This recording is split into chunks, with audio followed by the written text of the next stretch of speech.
మీ ప్రియకుమారుడు మా రక్షకుడైన యేసుక్రీస్తు నామములో మరొకసారి ఈ విలువైన సమయాన్ని, ఈ మంచి భాగ్యాన్ని మా జీవితాల్లో దయచేశారు. అందును బట్టి మీకు వందనాలు. ప్రత్యేకించి ప్రభువా, ఇంతవరకు ఈ ఆరాధనలో పాడుతూ వచ్చిన పాటల ద్వారా మీ నామాన్ని మహిమపరుచుకున్నారని నమ్ముతూ ఉన్నాం. మీ బిడ్డలు లేచి నిలబడి చెప్పిన సాక్ష్యాల కొరకే మీకు వందనాలు ప్రభువా. అయ్యా, మరి ఎంతమంది అయితే మా సంఘ ప్రార్థన కోరారో వారందరి పక్షంగా చేస్తున్న దీన ప్రార్థన ఆలకించి వారికి, వారి కుటుంబాలకు, వారి జీవితాలకు కావలసిన ఆదరణ, ఆరోగ్యము, నెమ్మది, సమాధానము మీ నామంలో దయచేసి మీ నామాన్ని మహిమపరచుకోమని ప్రార్థన చేస్తుంటున్నాం. అదే రీతిగా సంఘము కొరకు, సంఘ బిడ్డలందరి కొరకు ప్రార్థన చేస్తున్నాం. బలహీనులను మీరు బలపరచండి, రోగులను స్వస్థపరచండి, కృంగిన వారిని మీరు లేవనెత్తండి ప్రభా. ఆదరణ లేని వారిని ఆదరించండి నాయన, మీకు వందనాలు. వృద్ధుల కొరకు, చిన్న బిడ్డల కొరకు ప్రార్థన చేస్తున్నాం. యవన బిడ్డల కొరకు ప్రార్థన చేస్తున్నాం. గర్భిణీ స్త్రీల కొరకు ప్రార్థన చేస్తున్నాం. సంతానం లేని వారి కొరకు ప్రార్థన చేస్తున్నాం. ప్రభువా, అందరి జీవితాల్లో మేలు చేయండి. ఇదిగో మీ దాసుడు మీ యొక్క నామపక్షంగా నిలబడుతూ ఉన్నాడు నాయన. మరుగుపరచండి, మాతో మాట్లాడండి. మీ మాటలు వినే చెవులను, గ్రహించే హృదయాలను, మీ వాక్య ప్రకారంగా మా జీవితాలు కట్టుకోగలిగిన జ్ఞానాన్ని మీ పరిశుద్ధాత్మ దేవుని ద్వారా మాకు అందించి మా జీవితాలు ఆదరించి బలపరచమని, మీరే దీవించి పంపమని మా ప్రభు అయిన యేసుక్రీస్తు నామమున ఈ ప్రార్థన అడిగి వేడుకుంటున్నాను తండ్రి, ఆమేన్. దయచేసి కూర్చుందాం. గత కొన్ని వారాలుగా మనము ఆదికాండ గ్రంథములో నుండి యోసేపు జీవితాన్ని ధ్యానం చేస్తూ వస్తూ ఉన్నాం. మీ అందరికీ బాగా తెలుసు యోసేపులో ఉన్నటువంటి క్యారెక్టర్స్, ఆయన గుణ లక్షణాలు, ఆయన జీవిత విధానం మనము ధ్యానం చేస్తూ నేర్చుకుంటూ వచ్చాం. అదేవిధంగా పోయిన వారము శోధనలు రావడానికి గల కారణాలు ఏమిటో కూడా మనం దేవుని గ్రంథములో నుండి ధ్యానం చేశాం. ఆదికాండం 39వ అధ్యాయములో నుండి ఈ రోజున ఆదికాండము 40వ అధ్యాయానికి వచ్చాం. మనం ఈ 40వ అధ్యాయాన్ని ఆధారం చేసుకొని దేవుని యొక్క కృపలో మన జీవితాలకు కావలసిన ఒక వర్తమానాన్ని ప్రభు ద్వారా పొందగలిగేటువంటి ఆ సహాయాన్ని మనం తీసుకుందాం. ఈ 40వ అధ్యాయంలో యోసేపు చెరసాలలో వేయబడిన వాడుగా మనకు కనబడతాడు. చాలా మంచివాడు, మంచి గుణ లక్షణాలు ఉన్నవాడు, దేవుని సన్నిధిని, దేవుని తోడును కలిగిన వాడు, అదేవిధంగా ఎలాంటి పాపము చేయని వాడు, ఏ తప్పులో పడిపోకుండా తనను తాను, తన జీవితాన్ని కాపాడుకున్నటువంటి వ్యక్తి ఈ సమయంలో, ఈ అధ్యాయంలో చెరసాలలో వేయబడిన వాడుగా కనబడుతున్నాడు. చాలాసార్లు మనం ఎంత నీతిగా బ్రతికినా, ఎంత నిజాయితీగా బ్రతుకుతూ ఉన్నా, న్యాయబద్ధంగా మన జీవితాలను నడిపించుకుంటూ వస్తూ ఉన్నా, కొన్నిసార్లు మన జీవితాల్లో అనేక రకములైన కష్టాలు, బాధలు, సమస్యలు మన జీవితాల్లో పడిపోతూ ఉంటాయి. వాటిని తప్పించుకోలేనటువంటి పరిస్థితుల్లోకి నెట్టివేయబడి ఆ శ్రమలను, ఆ కష్టాలను అన్యాయమైన సరే వాటిని భరించాల్సినటువంటి ఒక పరిస్థితి మన జీవితాల్లో మనకు ఎదురవుతూ ఉంటుంది. చెరసాల్లో ఉన్నాడు అంటే చాలా కష్టాల్లో ఉన్నాడు. అదేవిధంగా చాలా సందర్భాల్లో కూడా మన జీవితాల్లో కూడా ఎదురవుతున్నటువంటి ఈ కష్టాలను బట్టి, లేకపోతే ఈ సమస్యలను బట్టి, అన్యాయంగా మనుషులు మన మీద వేస్తున్న అభండాలను బట్టి, లేకపోతే నిందలను బట్టి, కలిగిస్తున్నటువంటి వేదనను బట్టి మన జీవితాల్లో కూడా విసిగిపోతూ ఉంటాం చాలాసార్లు. గమనించాలి, 17 సంవత్సరాల వయసులో యోసేపు అమ్మివేయబడ్డాడు. 17 సంవత్సరాల వయసులో, ఒక యవన కాలంలో ఆయన తల్లిదండ్రులకు, అన్నదమ్ములకు, తన దేశానికి దూరమైపోయాడు. మరి అలాంటి పరిస్థితుల్లో ఆయన జీవితము అనేక సుడిగుండాల మధ్య, అనేకమైన కష్ట నష్టాల మధ్య అది కొట్టబడుతూ, అది ముందుకు కొనసాగుతూ వస్తున్నటువంటి ఒక జీవితంగా యోసేపు జీవితాన్ని మనం చూస్తున్నాం. ఒకవేళ యోసేపు స్థానములో మనముంటే ఏమనుకుంటాం? అందరికి దూరం అయ్యాను, అందరూ నాకు దూరం అయ్యారు, నేను కూడా వాళ్ళకు దూరం అయ్యాను, ఎవరు నన్ను జ్ఞాపకం చేసుకునే వాళ్ళు లేరు, నాతో మాట్లాడే వాళ్ళు లేరు, ఆఖరికి నాకు జన్మనిచ్చిన దేవుడు కూడా నన్ను మరిచిపోయాడు, విడిచిపెట్టాడు అని చెప్పుకుంటాం, బాధపడుతూ ఉంటాం. బహుశా అలాంటి పరిస్థితుల్లో చెరసాలలో వేయబడినటువంటి యోసేపు కూడా ఇటువంటి ఆలోచనల మధ్య తడబడుతూ తన జీవితాన్ని కొనసాగిస్తున్నటువంటి ఆ సమయంలో యోసేపు జీవితం ఏ విధంగా ఉండొచ్చు? తల్లిదండ్రులు లేరు, దూరం అయ్యారు. అన్నదమ్ములు లేరు, వారు కూడా దూరం అయ్యారు. నిజంగా ఏదో పని దొరికింది ఒక ఇంట్లో, ఆ ఇంటి వాళ్ళు కూడా అభాండాలు వేసేసి జైల్లో పెట్టేసేసారు. నిజంగా అందరికీ దూరం అవుతున్నటువంటి ఈ యోసేపు ఏమనుకుని ఉండొచ్చు తన మనసులో? ఎలాంటి భావన, ఎలాంటి ఆలోచన అతని మనసులో ఉండొచ్చు? నేను అనుకుంటాను, అందరూ నన్ను విడిచిపెట్టేశారు, అందరూ నన్ను మర్చిపోయారు, ఎవరి జ్ఞాపకాలలో నేను లేను, ఎవరికి నేను పనికిరాను, ఎవరికి నా అవసరం లేదు అనేటువంటి ఒక ఆలోచనలో ఆయన కొట్టుమిట్టాడుతున్నాడేమో అలాంటి సమయంలో. ఈ 40 అధ్యాయాన్ని ఆధారం చేసుకుని చూస్తే ఆ 40 అధ్యాయము 13, 14 వచనాలు ఒకసారి చదివి సహాయం చేయండి.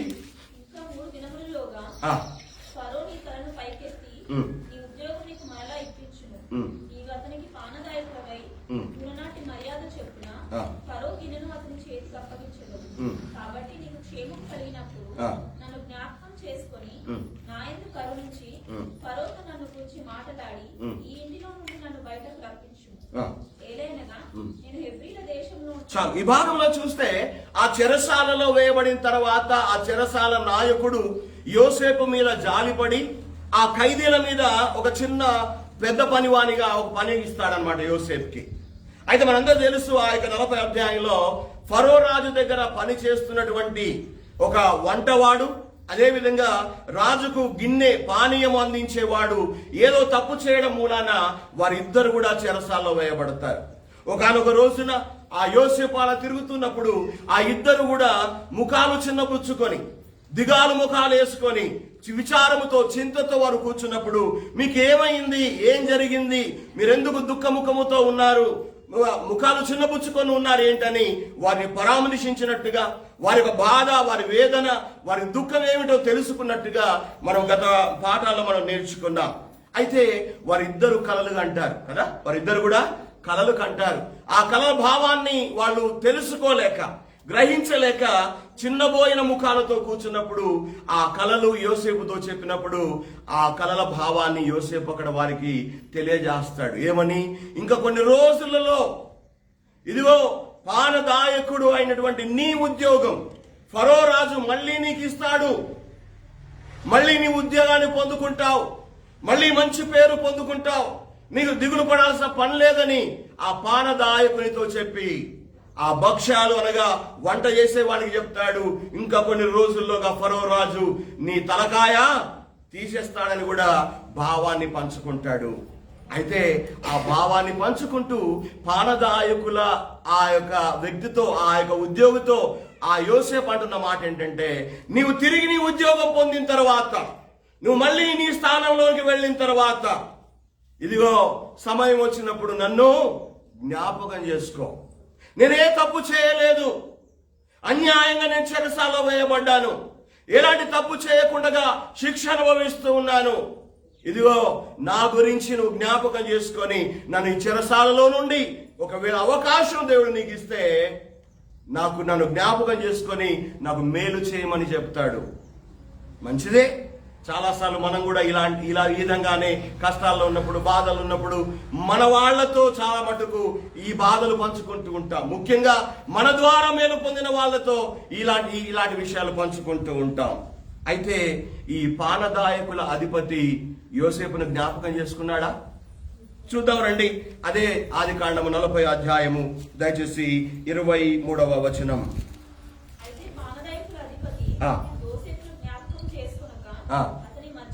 చాలు. ఇక్కడ ఎవరు మర్చిపోయారు యోసేపును? ఎవరు మర్చిపోయారు? యోసేపు ద్వారా ఎవరైతే మేలు పొందారో, యోసేపు ద్వారా ఎవరైతే శుభ సమాచారం పొందుకున్నాడో, యోసేపు ద్వారా ఏ వ్యక్తి అయితే ఆదరించబడ్డాడో, యోసేపు ద్వారా ఏ వ్యక్తి అయితే ఆయన సంతోషం పొందుకున్నాడో, అలాంటి వ్యక్తి సమయం వచ్చినప్పుడు యోసేపును జ్ఞాపకం చేసుకోకుండా మరిచిపోయినట్టుగా మనం చూస్తూ ఉన్నాం. చాలాసార్లు మనకున్న బాధల్లో ఒక బాధ ఏంటంటే, వాళ్ళకి నేను ఇంత చేసినా, వీళ్ళకి ఇంత చేసినా, ఏదో చేసినా, ఏమో చేసినా, నా కష్టాలు నన్ను ఎవ్వరూ పట్టించుకోవడం లేదు, నా వైపు చూడటం లేదు, నా గురించి అందరూ మరిచిపోయారు అని చాలా బాధపడుతూ ఉంటాం. ఈ మాటలు వింటున్న ప్రియ దేవుని బిడ్డలారా, మీ ద్వారా మేలు పొందిన వాళ్ళు, మీ ద్వారా ఆదరణ పొందిన వాళ్ళు, మీ ద్వారా నిజముగా సంతోషపడిన వాళ్ళు, మీ సన్నిధిలో, మీ సహవాసంలో మీ ద్వారా అనేక మేలు పొందిన వాళ్ళు ఈ రోజున మరిచిపోయిన వారుగా ఉన్నారేమో. వాస్తవానికి చాలా మంది మర్చిపోయారు.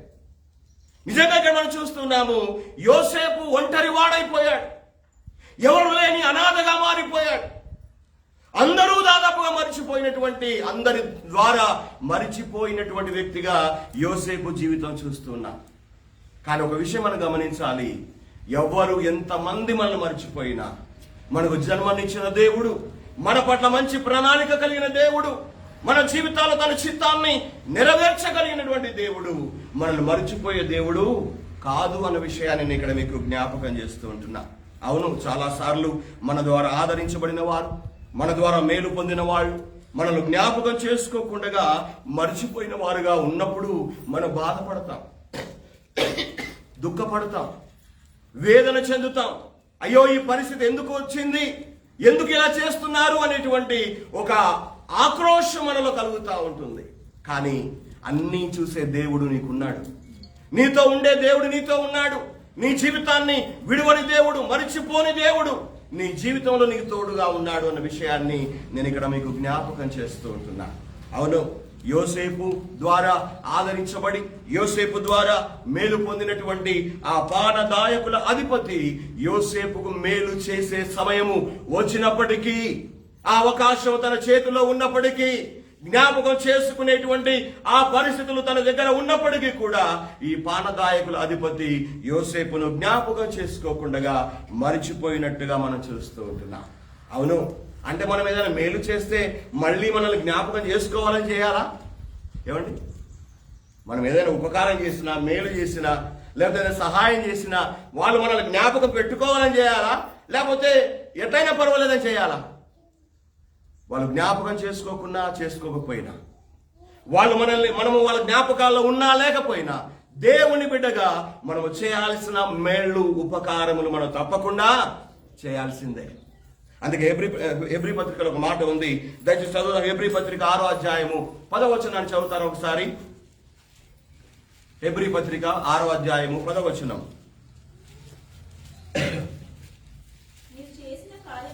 మీరు చేసిన కార్యమును పరిశుద్ధులకు ఉపచారము చేసి ఇంకను చేయుచుండుట చేత తన నామమును బట్టి చూపిన ప్రేమను మరచుటకు దేవుడు అన్యాయస్తుడు కాదు. మేలు పొందిన వారు అన్యాయం చేస్తారేమో, మన ద్వారా మేలు పొందిన వారు మరిచిపోతారేమో, మన ద్వారా ఆదరించబడిన వారు మనల్ని జ్ఞాపకం చేసుకోకుండా ఉంటారేమో. కానీ మనం చేసిన కార్యాన్ని, మనం చేసిన ఉపకారాన్ని, ఇంకా ఉపకారాలు చేస్తున్నటువంటి విధానాన్ని మరిచిపోవడానికి దేవుడు అన్యాయస్తుడు కాదు. ఇక్కడ యోసేపు ఒంటరితనములో ఉంటూ, బాధ అనుభవిస్తూ, శిక్ష అనుభవిస్తూ, సమయం వచ్చినప్పుడు నన్ను జ్ఞాపకం చేసుకో, నన్ను యొక్క చెరసాలలో నుండి బయటకు తప్పించు అని ఎంతగానో చెప్పి పంపించిన ఆ పానదాయకుల అధిపతి యోసేపును మరిచిపోయాడు. ఈ అధ్యాయంలో మనం చూస్తున్నాము, యోసేపును పానదాయకుల అధిపతి మర్చిపోవడమే కాదు, ఇంకెవరు మర్చిపోయినారు యోసేపును? ఎవరు మర్చిపోయి ఉండొచ్చు? రండి చూద్దాం. అదే ఆదికాండం 42వ అధ్యాయము, దయచేసి 8వ వచనం. ఆదికాండం 42:8.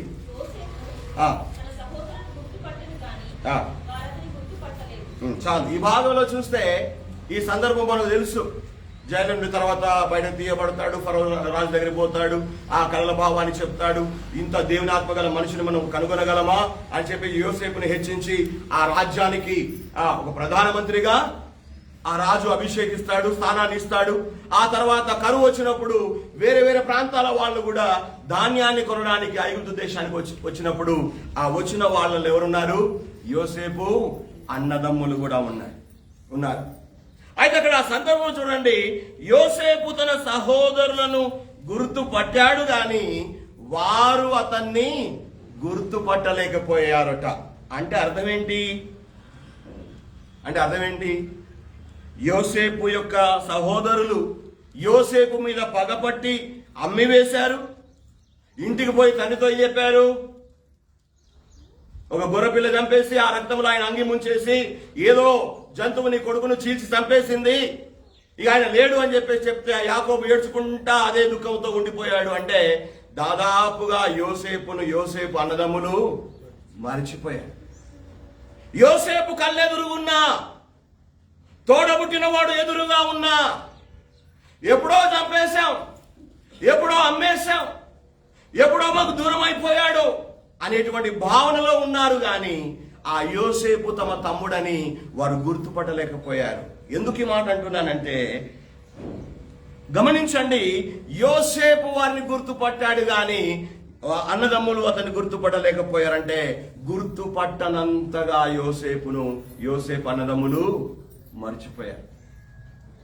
మన వాళ్ళు కూడా, తోడబుట్టిన వాళ్ళు కావచ్చు, అక్క చెల్లెలు కావచ్చు, అన్నదమ్ములు కావచ్చు, ఇంకెవరైనా కావచ్చు, ఒక్కొక్కసారి దూరం అయిపోయారు అంటే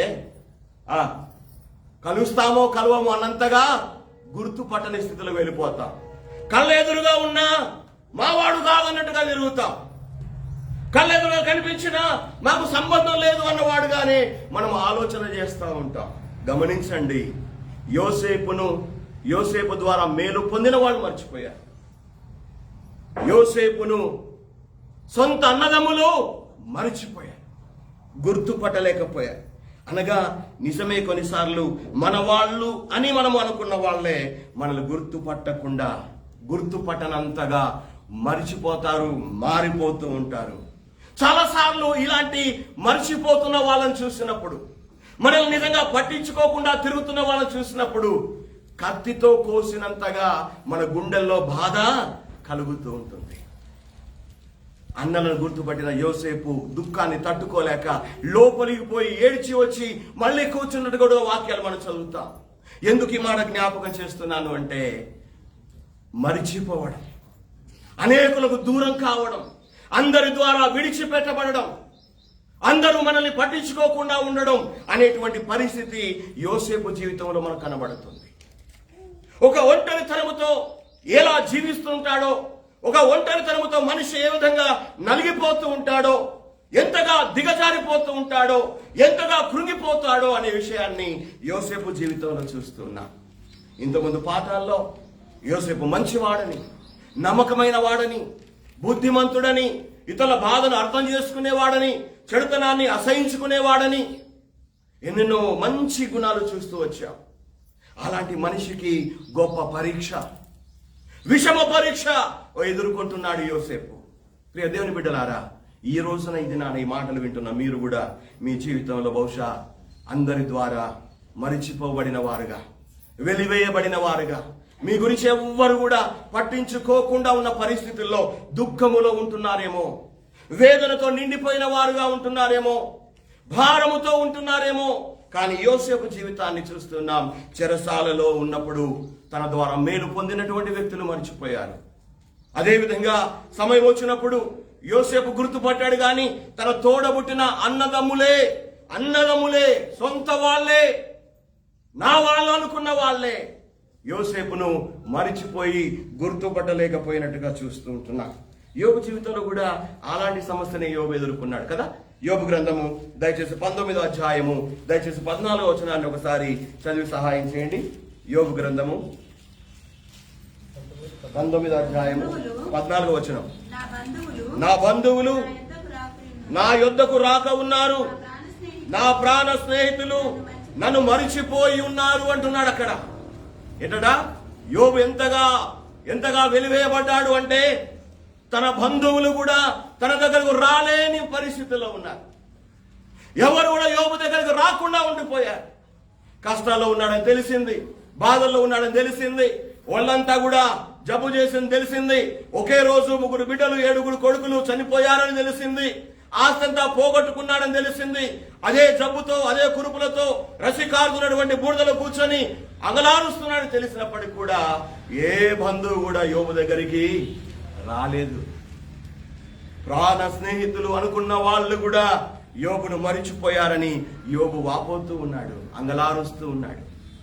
ఒక్కొక్కసారి క్రైస్తవ జీవితంలో కూడా ఇలాంటి పరిస్థితులు మనకు ఎదురవుతూ ఉంటాయి. కుటుంబాల్లో కూడా ఇలాంటి పరిస్థితులు మనం ఎదుర్కొంటూ ఉంటాం. ఇలాంటి పరిస్థితుల్లో కొన్నిసార్లు మనం నెట్టివేయబడుతూ ఉంటాం. అయ్యో, నా జీవిత గమ్యం ఏంటి, నా జీవితంలో అసలు నా అర్థం ఏంటి, అసలు నా జీవితం ఎక్కడ ఉండాలి, ఎక్కడికి పడిపోయింది, నేను ఏం చేసుకోవాలి, ఏం చేస్తూ ఉన్నాను అనేది అర్థం కాని పరిస్థితుల్లో మన లైఫ్ అంతా కూడా ఒక పజిల్ లాగా మారిపోతుంది. జవాబు లేని ప్రశ్నగా మారిపోతూ ఉంటుంది.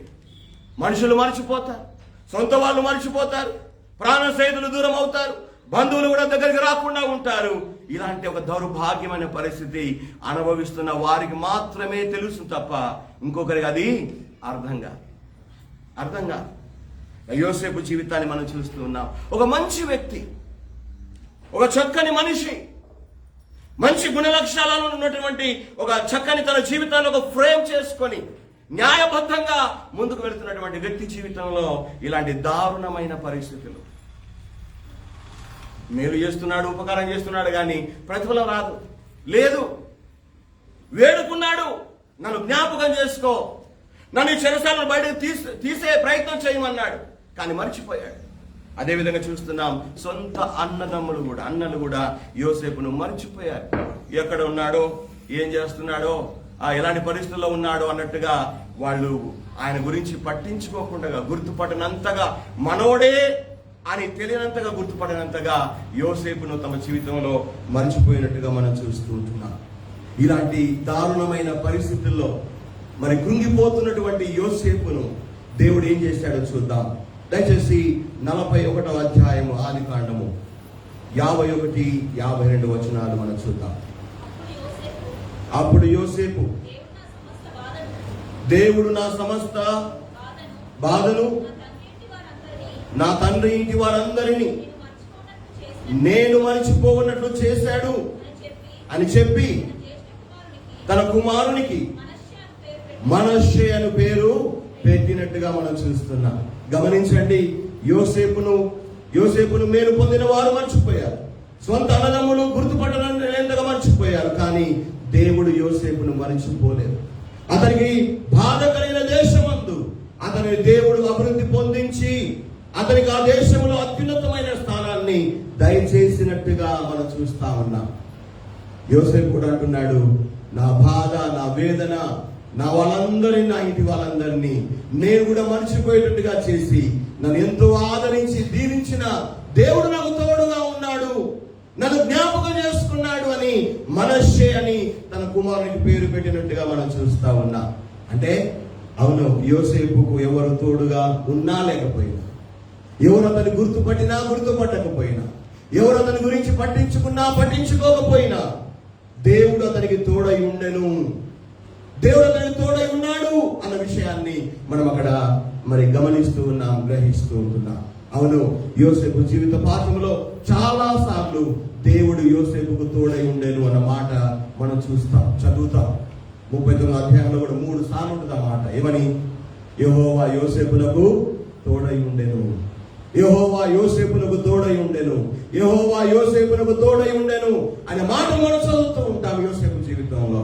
అంటే దేవుడు తోడుగా ఉన్నాడు, కానీ మనుషులు ఎవ్వరు అతనికి తోడుగా లేరు. మనుషులు మర్చిపోయారు, మేలు పొందిన వారు మర్చిపోయారు, తోడబుట్టిన వాళ్ళు మర్చిపోయారు, అందరికి దూరం అయ్యాడు.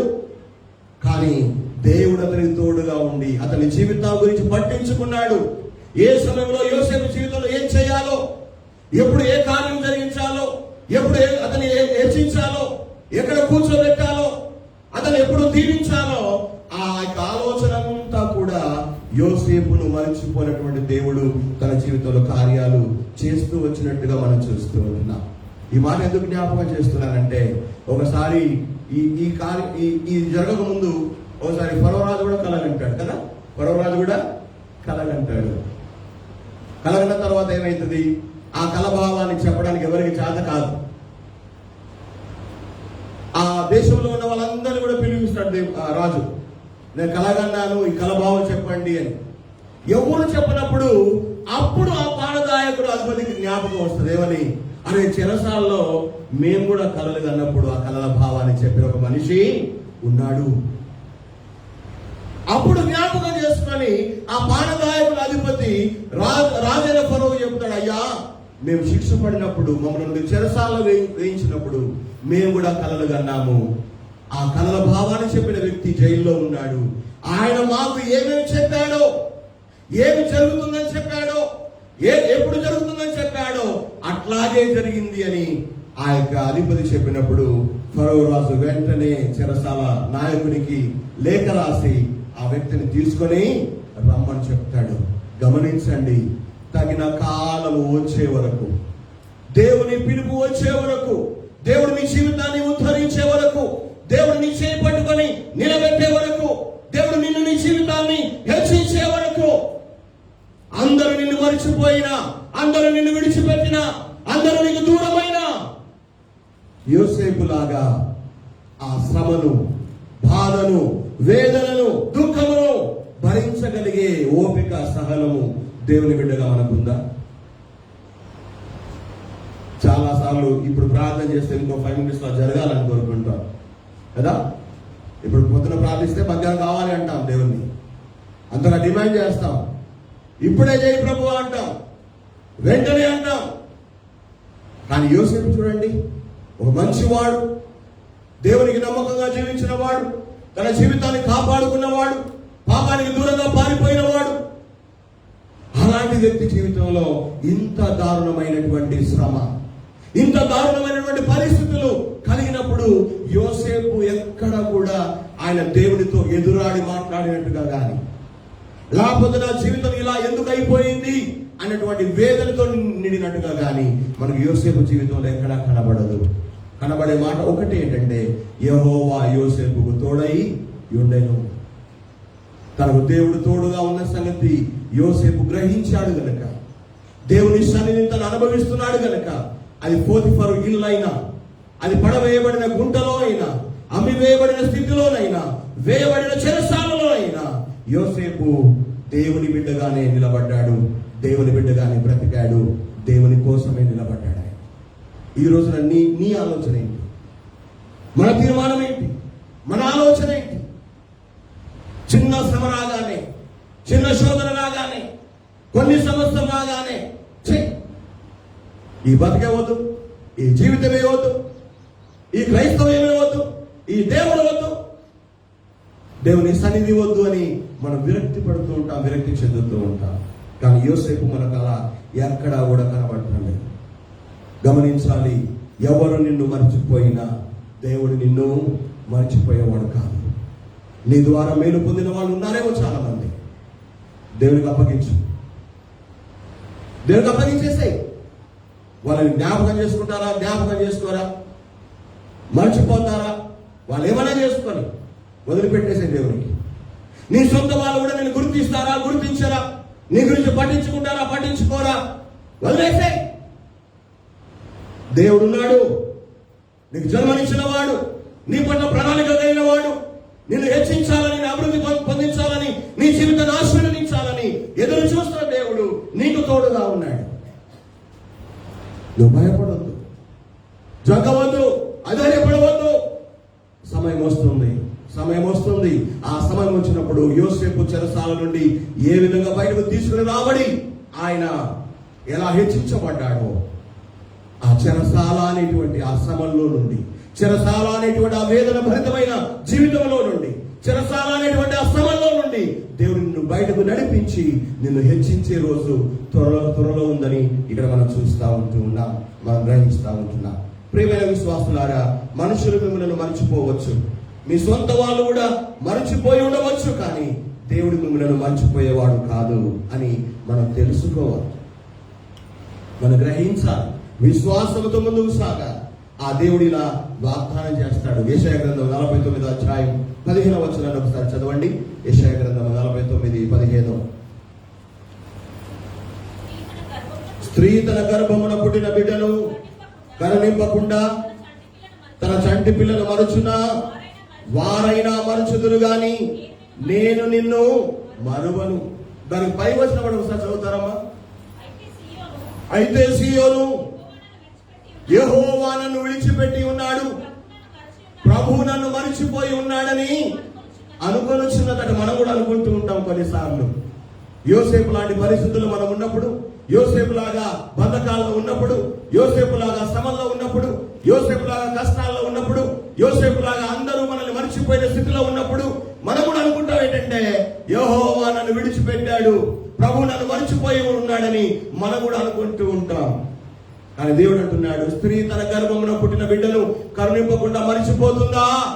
వారైనా మరిచిపోతారేమో గాని నేను నిన్ను మరిచిపోను అని అక్కడ ప్రభు వాగ్దానం చేస్తూ ఉంటున్నాడు. ఈరోజు నీకు ఎదురవుతున్నటువంటి శ్రమను బట్టి, నీకు ఎదురవుతున్నటువంటి కష్టాలను బట్టి అందరూ నన్ను మరిచిపోయారు, దేవుడు కూడా నన్ను మరిచిపోయాడు అని అనుకోకుండా ఆయనను సేవించడం, ఆయన ఆరాధించడం, ఆయనపై ఆధారపడడం, ఆయన బిడ్డగా బ్రతుకుతూ ముందుకు సాగిపోవడం యోసేపులాగా నేర్చుకుందాం.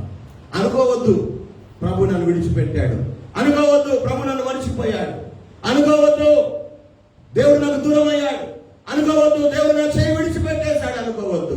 కానీ యోసేపులాగా ఆ చెరసాలలో కూడా సహనముతో, ఓర్పుతో, ఓపికతో ప్రభు కార్యం కొరకు, ప్రభు సమయం కొరకు యోసేపు ఏ విధంగా ఎదురు చూస్తూ బ్రతికాడో మనం కూడా దేవునిపై ఆధారపడి ముందుకు సాగడం నేర్చుకుందాం.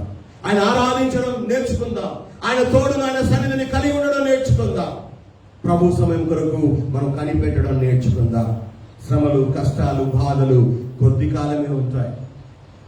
రాత్రి అయినప్పుడు తెల్లారకుండా ఆగుతుందా? ఏమండి, రాత్రి అయిన తర్వాత తెల్లారకుండా ఆగుతుందా? మనం ఉన్నాడు లేకున్నా ఆగదు, ఖచ్చితంగా తెల్లారుతుంది. తెల్లవారు వస్తుంది. చీకటి ఉందని చెప్పి, తెల్లవారుదని చెప్పి అనుకోవడానికి వీల్లేదు. చాలా సార్లు మనం కూడా ఆ విధంగా అనుకుంటాం. ఈ కష్టాలు ఎంతసేపు ఉంటాయి, బాధలు ఎన్ని రోజులు ఉంటాయి, ఎంతకాలం భరించాలి, ఎంతకాలం భరించాలి. ఇదిగో తెల్లారిన తర్వాత నీ జీవితంలో చీకటి ఉండదు. కనుక నువ్వు ధైర్యంగా యోసేపు లాగా ముందుకు సాగి వెళ్ళే జీవితాన్ని నువ్వు కలిగి ఉండాలని నేను ఇక్కడ మీకు జ్ఞాపకం చేస్తున్నా. అదే యెషయా గ్రంథంలో ఇంకో మాట కూడా చదువుదాం దయచేసి. యెషయా గ్రంథం 44వ అధ్యాయము దయచేసి 21వ వచనాన్ని ఎవరైనా చదివి సహాయం చేయండి. ఇశ్రాయేలు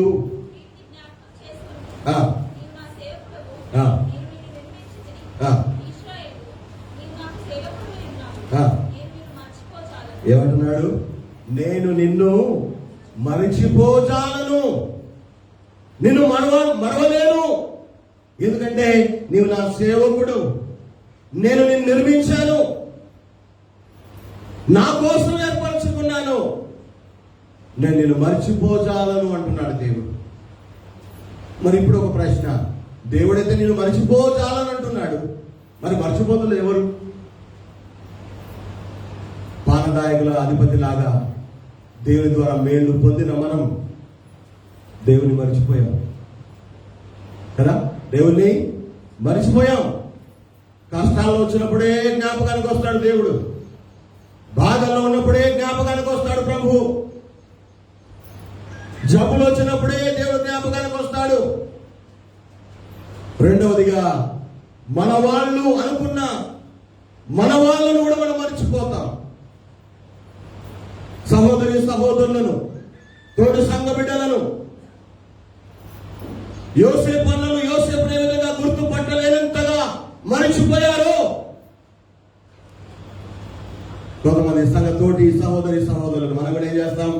అవాయిడ్ చేస్తుంటాం, మర్చిపోతుంటాం. వద్దు.